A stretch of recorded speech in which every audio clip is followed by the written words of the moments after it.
Lagi sa huli ang pagsisisi, ang kahirapan ng buhay, ang kinabukasan natin.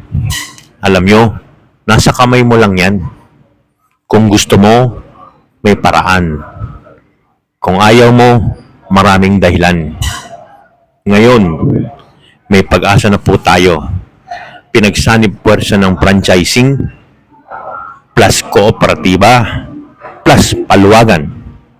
Pwede na po paikutin ang ating 10,000 pesos para maging 1,000,000 piso o higit pa na sahod o biyaya. Ito po ay courtesy ng Maharlika Red Rice Coffee, ang sponsor ng ating video. Kaya kita-kita-kits tayo para umasenso ka na.